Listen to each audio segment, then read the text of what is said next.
سو سما پہ غم کا طوفان چھا گیا ہے، لگتا ہے اب محرم نزدیک آ گیا ہے۔ اعوذ باللہ السمیع العلیم من الشیطان اللعین الرجیم، بسم اللہ الرحمن الرحیم، وبہ نستعین وہو خیر ناصر ومعین، الہی انطقنی بالہدی والہمنی التقوی۔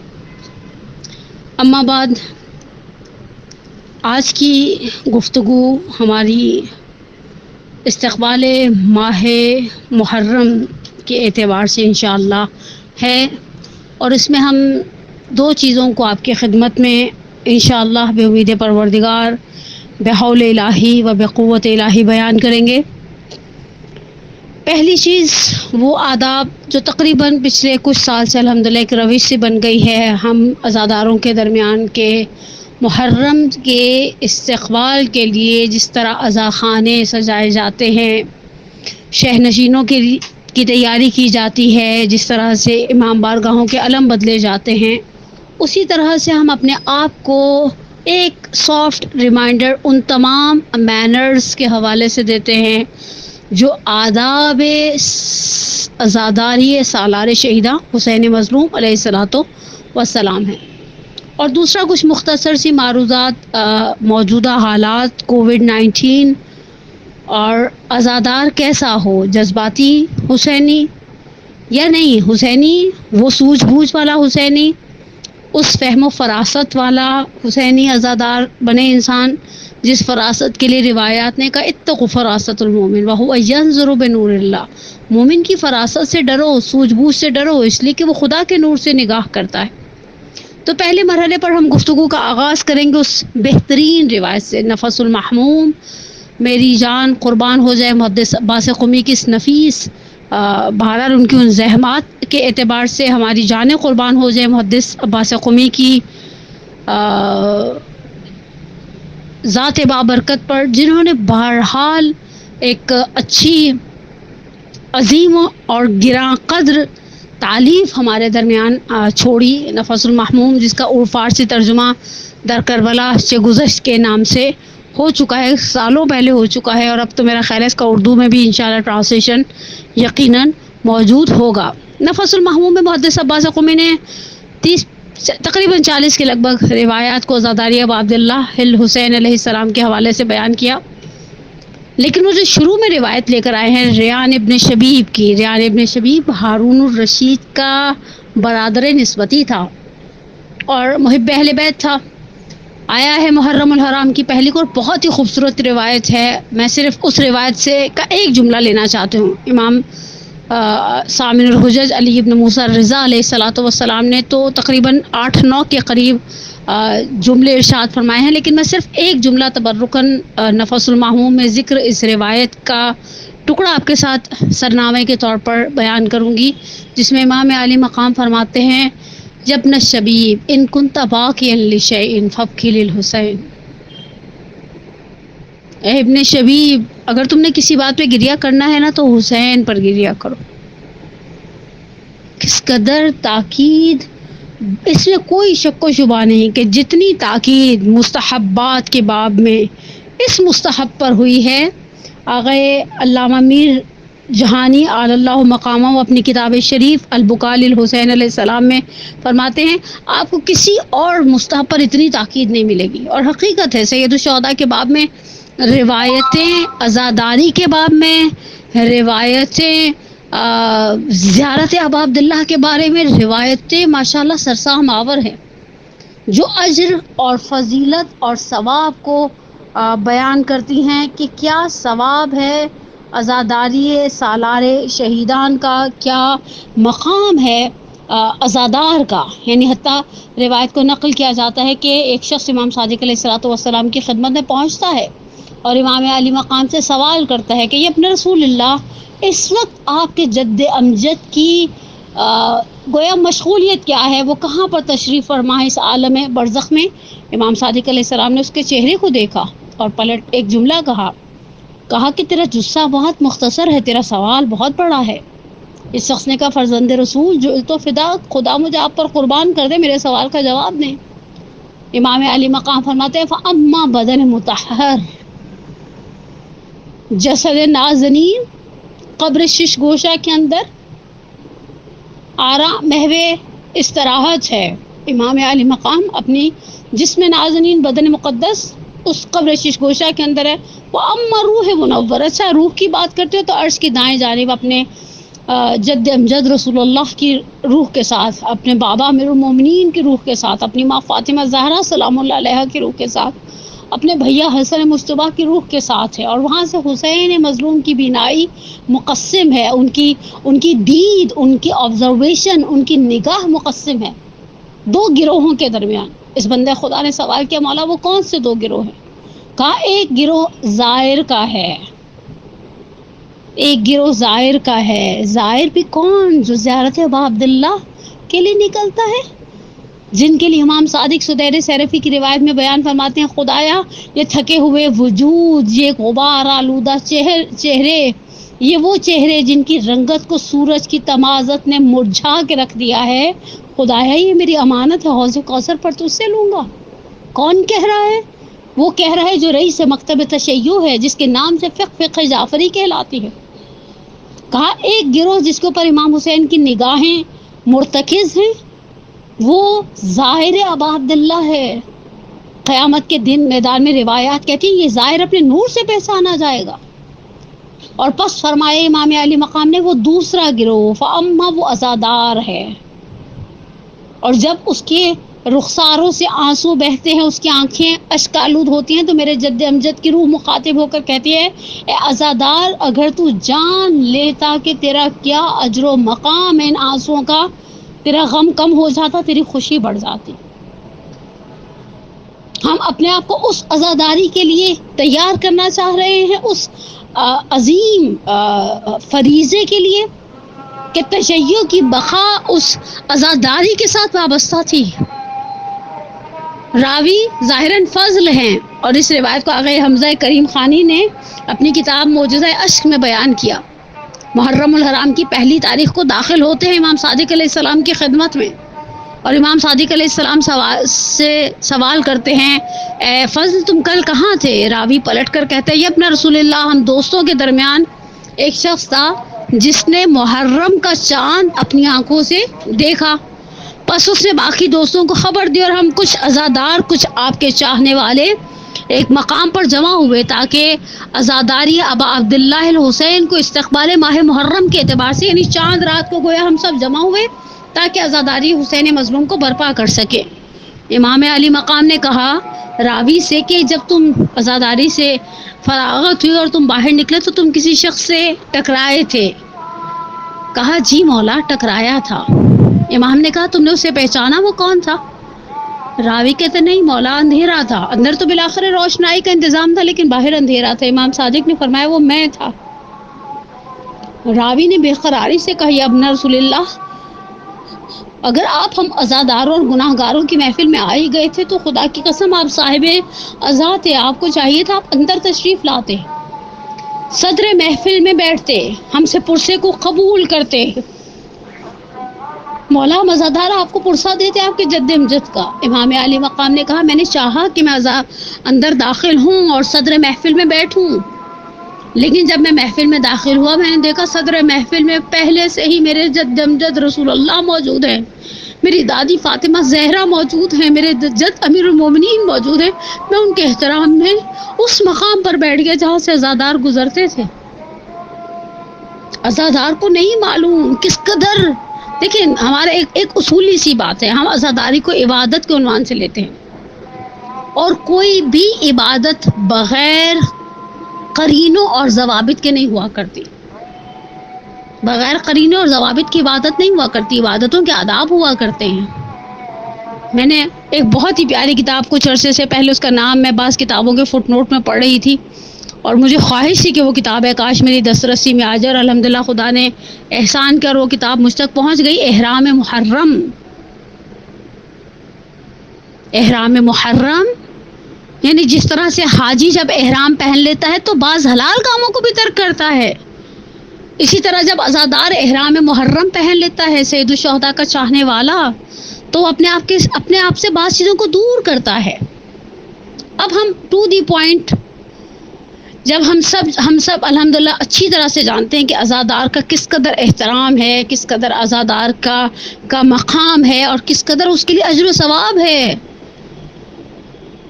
یعنی آنکھوں کی پلکوں پر آنسو آنے کی دیر ہے. غفر اللہ لک من ذنبک، خدا تمہارے گناہوں کو معاف کرے گا. امام صادق فرماتے ہیں ورحم سرخط التی کانت لنا، خدا ان آوازوں پر رحم کرے جو ہمارے رثا میں، ہمارے غم میں بلند ہوتی ہیں. جب عنایت سیدہ کونین سلام اللہ علیہا ہے ان افراد کی طرف جو عزاداران ابا عبداللہ ہیں، جب عزادار سمجھ جائے کہ ہاں اس کا ایک مقام ہے، اس کا ایک احترام ہے، تو بس مقام اور احترام کا ایک اصول دنیا میں یونیورسل ہے، اور وہ گراؤنڈ ریالٹی ہے. جن کے رتبے ہیں ان کو سوا مشکل ہے، ان کو بہت ساری چیزوں کا خیال رکھنا چاہیے. ہم خواتین کے اندر کچھ مشکلات ہیں جو مرد حضرات میں نظر نہیں آتی. الحق مرن، امیر المومنین کا ایک بہت ہی خوبصورت جملہ ہے. حقیقت تلخ ہوتی ہے. جب ہم آئینہ کوئی دکھاتا ہے تو برا لگتا ہے. ہمارا سب سے بڑا پرابلم کیا ہے؟ ہم عزادار ہیں، عزادار لگتے ہیں. اگر میں 30 سیکنڈز کے لیے خاموش ہو جاؤں اور آپ سے پھر اپنا سوال دہراؤں، ہم خواتین، مردوں میں یہ چیز میں نے نہیں دیکھی اس لیے مجھے بولنے کا حق بھی نہیں، اور میری مخاطب خواتین ہیں، میری مائیں ہیں، میری بہنیں ہیں، میری بیٹیاں ہیں. مجھے یاد ہے پچھلے کچھ سال تک ہمارے نجف ہال کی ایک سینئر والنٹیئر، خدا غنی کی رحمت کرے، تمام خدمت گزاران اسلام کو محرم سے پہلے جو آخری درس ہوتا تھا تو میرا باقاعدہ بازو پکڑ کر کہا کرتی تھی ان کو بولنا، بادلے والے کوٹ پہن کے، بادلے یعنی وہ جو ایک سلور کلر کا ایک چھوٹی سی کچھ کہتے ہیں اس کو، کام ہوتا ہے. اور اس وقت دکھ کی بات یہ ہے کہ آدھی امت جو آن لائن کپڑے بیچ رہی ہے اس کے اسٹیٹس پر بلیک پرنٹس ہیں. ہم سیاہ پوش ہیں، سیاہ پوش رہے ہیں. مرحوم آیت اللہ خوئی آل اللہ مقامہ کی سیرت میں ملتا ہے، وہ 2 مہینے 8 دن سیاہ پوش رہا کرتے تھے، کیونکہ ان کی، میں نے تاریخ میں پڑھا، یعنی ان کے احوال میں پڑھا کہ ان کی والدہ کے یہاں کوئی بچہ زندہ نہیں بچتا ہوتا تھا، حتیٰ یہ کہ انہوں نے نذر کی کہ اب جو بچہ زندہ رہے گا میں اسے 2 مہینے 8 دن تک سیاہ پوش رکھوں گی. عزادار یہ ابا عبداللہ الحسین میں مرحوم آیت اللہ خوئی فرمایا کرتے تھے آل اللہ مقامہ، گرچہ نظر والدہ مرحومہ کو ایفا کرنا میری شرعی ذمہ داری نہیں ہے، مگر میں اپنے آپ کو اس چیز کا مدیون سمجھتا ہوں اور میں سیاہ پوش رہتا ہوں. آپ کو احساس ہے تاریخ میں کون کہاں سیاہ پوش ہوا؟ سید ہاشم رسولی محلاتی نے اپنی کتاب امام حسن مجتبیٰ کے اندر زندگانی امام حسن مجتبیٰ کے اندر اشارہ کیا، 21 رمضان المبارک کو جب فرزندان امیر المومنین مسجد کوفہ میں داخل ہوئے تو امام حسن اور امام حسین سیاہ پوش تھے. حتیٰ عبداللہ ابن جعفر طیار اور عبداللہ ابن عباس سیاہ پوش تھے. آپ سوچئے میں سیاہ پوش ہوں، میں سیاہ پوش لگے کہ ہاں میں اس غم میں، اس ذات کے غم میں سیاہ پوش ہوں جس کے لیے ہم ہر زیارت کے بعد کہتے ہیں بے بی انت و امی، میرے ماں باپ آپ پر قربان، و نفسی لقلبک، میری جان آپ پر قربان. سیاہ پوش رہیں. سیاہ لباس کے اندر ایسا نہ رکھیں کہ جتنے دن محرم کی مجلسیں ہیں اتنے ہی چکن اور اتنے ہی بریزیں. میں اس سے زیادہ کچھ نہیں کہنا چاہتی، میں آلریڈی اس موضوع پر بہت بول چکی ہوں. دوسری چیز، مجلسوں کی نیاز کو سادہ رہنے دے. خدا را شادی کے کھانے میں اور جنازے کے کھانے میں فرق رہنے دے. میرے جیسی روسیہ آج مر جائے، آپ کے خیال میں میرے گھر والے آپ کو جب آپ جنازے پر تشریف، آپ میں سے جو میری بہنیں بیٹیاں الحمدللہ محبت کرنے والی مومنات ہیں میرے جنازے پر آئیں گی تو آپ کے خیال میں میرے بچے آپ کے آگے، میری فیملی ممبرز آپ کے آگے سنگاپوری رائس رکھیں گے، چکن ٹکی اور کباب پراٹھے رکھیں گے؟ امام حسین کی ایک زوجہ کے احوال میں ملتا ہے کہ ایک مدینہ کی کسی خاتون نے، محترم اور معزز خاتون نے اپنی کنیزوں سے میں بات ہو رہی تھی کہ مثلا وہ دن رات گریا کرتی ہیں، انہوں نے ٹوکن آف رسپیکٹ کے طور پر بھنا ہوا ایک مرغ بھیج دیا. کنیز جب اس زوجہ کے پاس کھانا لے کر آئی، کہا کیا ہے؟ کہا کسی نے بھیجا ہے کہ آپ غمزدہ ہیں تو چلیں آپ کے لیے ہم کھانے کی حیثل آپ کو نہ ہو. جب انہوں نے اٹھایا دیکھا اندر بھنا ہوا مرغ ہے، کہا لنا اور سن، ہم یہاں شادی میں بیٹھے. اور یہی چیز آپ کو آداب زیارت ابا عبداللہ پہ ملے گی. امام صادق کو خبر ہوئی کچھ لوگ مدینے سے اپنے ساتھ حلوہ اور بھنا ہوا گوشت لے کر گئے ہیں, تو امام صادق علیہ السلام نے کہا یہ اپنے آباء و اجداد کی قبروں پر جاتے تو اس طرح سے جاتے. مجلس اعضا کی نیاز سادہ رہنے دیں. آپ کو امام حسین کے نام پر بعض مومنات کا دعویٰ ہوتا ہے بھائی ہم نے امام حسین کے نام پر کھلانا ہے. 3 شعبان کم ہے, 15 ہمارے پاس آیات کی کمی ہے شیعہ مذہب کے اندر نہیں نا, تو دل کھول کر کھلائیں آپ امام حسین کے نام پر. ہر وہ درہم جو عزاداری ابا عبداللہ الحسین پر خرچ کیا جاتا ہے خدا اس درہم کے بدلے میں جنت میں ایک محل دے گا. آپ خرچ کریں, لیکن آپ دیکھیں تو صحیح, آپ جنازے کے کھانے کو جنازے کا رہنے دیں. ہم سوگوار ہیں. نظر و نیاز کے حوالے سے اپنی حساسیت کو برقرار رکھیں جیسے ہمارے بڑوں نے رکھا. یہ ادب کے قرینے ہیں. ادب پہلا قرینہ ہے محبت کے قرینوں سے. اور ادب کا تقاضا کیا ہے کہ جب ہم اپنے گھروں میں اپنے ماں باپ کے مرنے پر سادہ خوراک کو ترجیح دیتے ہیں, پسند کس طرح سے اس ذات مقدس کے عزاداری میں پتہ نہیں پراٹھے اور ٹکے اور کباب اور واللہ عالم کیا کیا ہوتا ہے نظر و نیاز کے نام پر. آپ کو کھلانا ہے امام حسین کے نام پر, ابھی غدیر پر کھلاتے, موبائلہ کھڑی ہے سر پر کھلائیں. عزاداری کو عزاداری رہنے دیں. تیسری چیز عزاداری کے مینرز. اب میں سرسری سے 4-5 مینرز بہت تیزی سے گزار دوں. بچوں کو مجلسوں میں کھانے کی عادت مت ڈالیں, خدا کا نام لیں. میں نے اس کی بہت آسان ٹپ بتائی تھی اور بہت جگہ بتائی ہے. ایک ماں وہ ہوتی ہے جو مجلس میں جاتے وقت ایک تھیلی لے دیتی ہے جس میں اس نے اپنی اسٹیٹس کے مطابق چیزیں ڈالی ہوتی ہیں. فلیور ملک ہے اور بنٹیز ہیں اور چیز ہے. آپ نہیں, آپ بچے سے کہیں تم مجلس میں اچھے بچے بن کے بیٹھے رہو, میں تمہیں واپسی میں دلا دوں گی. انسان کی فطرت ایسی ہے, بچہ کیا بڑا بھی بیٹھا رہے گا کہ ہاں بعد میں مجھے کچھ ملنے والا ہے. بعض مدرس کہتی ہیں ماشاء اللہ بور ہو جاتے مجلسیں. اب تو وہ لمبی مجلسیں نہیں رہی 3-3 4-4 گھنٹوں والی. اب تو ہم مجلس پڑھنے جاتے ہیں 1 گھنٹہ 10 منٹ میں. اگر محلے کی مجلس ہوتی ہے, ہمارے علاقے کی ہوتی ہے, تو ہم الحمدللہ گھر ہوتے ہیں. نہ وہ طولانی مرثیے رہے, نہ وہ سوز و سلام کے آداب رہے, نہ وہ ماتم کی رونقیں رہیں, نہ وہ لمبی لمبی مجلسیں رہی. ابھی بھی ہمارے پنجاب میں پوری پوری رات کے عزاداریاں چلتی ہیں. وہ بیٹھے گا, آپ بٹھانے والی بنے, خدا سے مدد مانگے کہ خدا اس محرم میں ہمیں توفیق دے کہ ہم اپنی اولاد کو, بچیوں کو بھی ایسے کلرفل. ابھی میں دیکھ کر آئی ہوں کسی جگہ سے, فراکس کے ڈھیر ہیں, فلاورز ہی فلاورز, کلرفل کرتیاں. لا الہ الا اللہ, محرم ہے. مجھے یاد ہے آج جمعرات کے لمحوں میں اپنی مرحومہ والدہ کو یاد کروں. وہ کہا کرتی تھی پیاسوں کی فرش ادا پہ بیٹھے ہو. خدا نے سالوں سے شرف دیا ہے ذکر ابا عبداللہ کرنے کا. بسا اوقات مجلس میں بہت ناچار ہو کے پانی تو پی لیتی ہوں, لیکن ایک پن چپتی ہے, پانی کے گلاس کی طرف ہاتھ جاتا ہے, ان کا ایک جملہ یاد آتا ہے, پیاسوں کی فرش ادا پہ اتنی دیر بھی پیاس برداشت نہیں کر سکتے.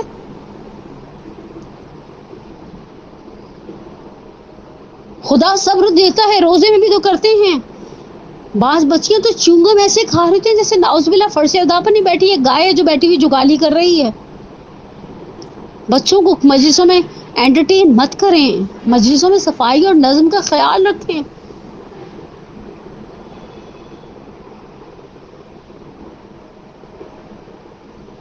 صرف یہی سوچ لیں کہ اس فرش ادا پر حسین کی ماں بیٹھی ہے. صرف یہی سوچ لیں اس فرش ادا پر حسین کی ماں بیٹھی اور ہمیں دیکھ رہی ہے کہ ہم کس طرح سے بیٹھیں. اپنے انداز نشست کو, موبائل فونز کو سائلنٹ پہ رکھیں. ایک رومال رکھیں جس کے اندر آپ اشک اعضاء کو سمیٹ سکیں. یہ آنسو بڑے قیمتی ہیں. قیامت کے میدان میں ہم ہمارے مددگار انشاءاللہ اور معاون ہوں گے. ہم ایک غریب ماں کی امانت کو اپنے ساتھ حمل کریں, ایک رومال بنائیں, اس رومال کو اپنے کفن کا حصہ بنائیں, قرار دیں. یہ آنسو اتنے وقت والے ہیں جو حسین کی مصیبت میں بہتے آ گئے. محمد تقی بہجت تعالی اللہ مقاموں کے حوالے سے مسیب کے ایک مومن کا واقعہ ملتا ہے. یہ مسیب سے مومن جاتا تھا ٹہلتا ہوا بیچارہ پیدل نجف, اور نجف کے سیطرے پر جو افسر بیٹھا ہوا تھا, جو ٹول پلازا ٹائپ کی جگہ ہوتی ہے, چھوٹے چھوٹے شہر ہے نجف اور یہ کربلا عراق کے شہر, یہ ہمیشہ ناصب ہی تھا، بدزبانی کیا کرتا تھا. ایک مرتبہ جاتے ہوئے اس نے اس کے ساتھ بدتمیزی کی تو اس نے کہا میں مولا سے شکایت کروں گا. اس نے کہا ہاں جاؤ، جا کر اپنے مولا سے کہو کہ خدا سے کہیں میری ٹانگیں ٹوٹ جائیں. اور جیسے بعض لوگ بدزبانی پر اتر آتے. اس مومن نے بھی بڑے دھڑلے سے کہا میں جا کے مولا سے تمہاری شکایت لگاؤں گا، تمہیں سزا ملے. واپس آیا، اس نے کہا شکایت نہیں لگائی، مجھے تو کچھ نہیں ہوا. جیسے انسان طنز کرتا ہے کسی کو. یہ مومن آیا اور اس نے کہا مولا اسے میرا اتنا دل دکھایا اور آپ نے اسے کوئی سزا نہیں دی. اب واللہ عالم مکاشفہ تھا، عالم خواب تھا، یہ تو نہیں معلوم، لیکن مولا نے اس سے کہا اس کا ایک حق ہے میری گردن پر، میں اسے کیوں سزا دوں گا. اس مومن نے کہا وہ اتنا ناصبی ہے، وہ آپ کو نہیں پتا، وہ آپ سے کوئی محبت نہیں کرتا. کہا وہ حق ہے ہماری گردن پر باقی ہے. کہا کیا حق ہے؟ کہا یہ فوجی ہے، ظاہری بات ہے وہ سیطرے پر بیٹھنے والے سویلینز تو نہیں ہوتے نا. کہا یہ اترا، اس نے فرات سے منہ ہاتھ دھویا اپنے، وہ جو جوتے ان کے بڑے ہوتے ہیں لانگ شوز، وہ اتار کے فرات کے اندر پانی ڈالا، پیر ڈالے، ٹھنڈے پانی سے جب پیر ٹکرائے اس نے اپنے چہرے پر جب پانی ڈالا، اس نے بہتی ہوئی فرات کو دیکھ کر اس کی آنکھوں میں آنسو آ گئے. اور اس نے کہا عمر صاحب تم نے جو کچھ حسین کے ساتھ کیا وہ تمہارا اور حسین کا معاملہ تھا، مجھے نہیں معلوم کون صحیح تھا کون غلط، لیکن تم نے اس بہتی ہوئی فرات کے ساتھ حسین کے بچوں کو پانی نہیں پینے دیا. کہا یہ جملہ اس نے سوچا اور اس نے حسین کے بچوں کی پیاس کو یاد کیا. اس کے آنکھوں سے آنسو گرے فرات میں. ہم ان آنسو کو بھلا دیں. آداب عزاداری میں سے ایک ہے کہ آپ مصائب کا جب تذکرہ ہو بکا او تباکا، رونا نہیں آ رہا، رونے جیسی شکل بناؤ، سروں کو جھکاؤ. لوگ یہاں ٹکٹکی باندھ کے پڑھنے والے مرجع خاتون جو بھی ہے خطیب اس کو گھور رہے ہوتے ہیں ایسے وہ پڑھنے والا بیچارہ بھی کنفیوز ہو جائے، کیونکہ روتے وقت ہر کسی کی شکل کے اندر ایک بسا اوقات بعض افراد کے للخصوص روتے وقت شکل تھوڑی مضحکہ خیز ہو جاتی ہے.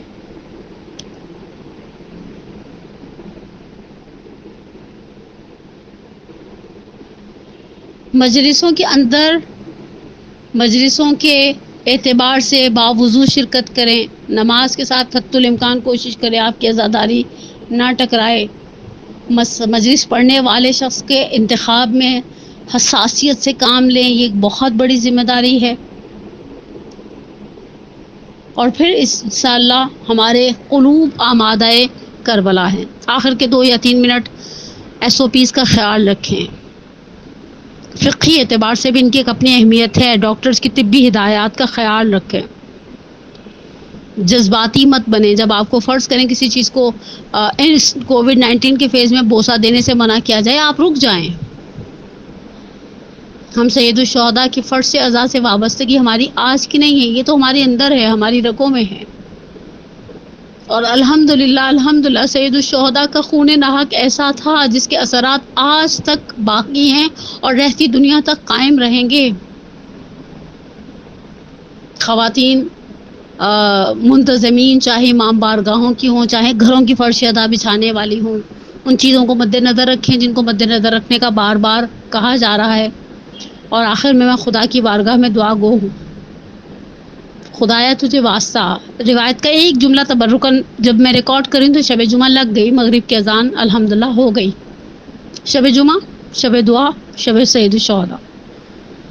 مالی سبتین کی ایک روایت ہے، آقا مہدی مازندرانی نے نقل کی ہے، کہا کہ 11 محرم کی ظہر کو جب یہ قافلہ کربلا سے کوفہ روانہ ہو رہا تھا تو امام سجاد علیہ السلام نے دیکھا کہ زینب بھائی کی لاش کے گرد چکرا رہی ہیں. امام سجاد نے پھوپھی سے سوال کیا کہ پھوپھی اماں کیا کر رہی ہیں؟ کہا بیٹا سید سجاد ایک جگہ ڈھونڈ رہی ہوں جو سالم ہو، جہاں وداعی بوسہ دوں اپنے بھائی کو. پہلے مرحلے پر تو دیکھ کر کہا تھا انت اخی انت بہجت قلبی، آبنا ابن امی، کیا تم میرے بھائی ہو، کیا تم میرے کلیجے کی ٹھنڈک ہو، کیا تم میرے ماجائے ہو. زینب 56 برس کا تقریباً کم و بیش ساتھ تھا اور بھائی کو پہچاننے سے انکار کر دیا. اس کے بعد مدینہ کا رخ کیا، کہا یا محمد یا رسول اللہ ھذا حسینک مرملا بالدماء مقطع الاعضاء مسلوب بالامامۃ والرضا. یا رسول اللہ یہ آپ کا حسین ہے، یہ آپ کا حسین ہے جس کے اعضاء کو کاٹ دیا گیا ہے، مسلوب بالامامۃ والرضا جس کے امامے اور رضا کو چھین لیا گیا ہے. اس کے بعد مالی سبتین کیا غیب آتھر آغا مہدی مازندرانی ایک جملہ لکھتے ہیں، صرف وہی جملہ آپ کی سماعتوں کی نظر کر کے گفتگو مکمل کر دو. کٹی ہوئی رگوں پر منہ رکھ دیا. ان خیرتنی بینک و بین الرحل، بھیا اگر مجھے انتخاب کا حق دے دیا جائے نا، اختیار میرے پاس ہو، میں یا تمہارے پاس رہوں یا کوچ کر جاؤں، میں تمہارے پاس رہوں گی چاہے صحرا کے جانور مجھے کھا جائے.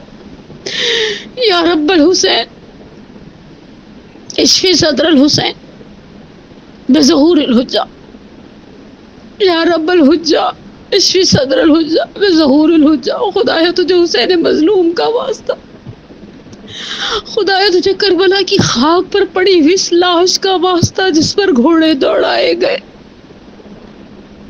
پروردگارہ تجھے کربلا کی سرزمین پر بیٹھی ہوئی اس بہن کا واسطہ کہ بقول ارباب منبر کے جس نے آ کر بابا سے کہا سب لوگ اٹھا لے گئے لاشیں شہدا کے، حق اپنا جتا کے بس ایک تن شبیر تھا پامالی کی عزت پر، بس ایک تن شبیر تھا پامالی کی عزت پر. خدایا تجھے اس نوحہ کناں بہن کا واسطہ، تجھے سید مظلوم امام علی مقام امام حسین علیہ السلام کا واسطہ، تجھے شہداء کربلا کا واسطہ. پروردگار ہماری سب سے بڑی دعا ہمارے ولی کے ظہور میں تعجیل فرما، ہمارے گناہ کبیرہ و صغیرہ کو معاف فرما، ہمارے پریشان حالوں کی پریشانی کو دور فرما، ہمارے مقروضوں کے قرض کو غیب سے ادا کر دے، ہمارے بیماروں کو شفائے عاجلہ و کاملہ عطا فرما. خدایا کربلا کے راستے کھول دے، خدایا ان سرحدوں کو کھول دے. ہم جائیں جا کر اپنے مولا کو پرسا دے، جائیں اپنے مولا کو جا کر علی اکبر اور علی اصغر کا پرسا دے. ہم جائیں اور جا کر شہداء کربلا کا پرسا دے. ہم تلہ سنفیہ پر بیٹھ کر مصائب سنیں، ہم شام غریبہ خیمہ گاہ میں بیٹھ کر سنیں. پروردگارہ ہمیں اور عالم انسانیت کو اس کووڈ-19 کی وبا سے نجات عطا فرما. شب جمعہ ہے، شب دعا ہے، شب مرحومین ہے.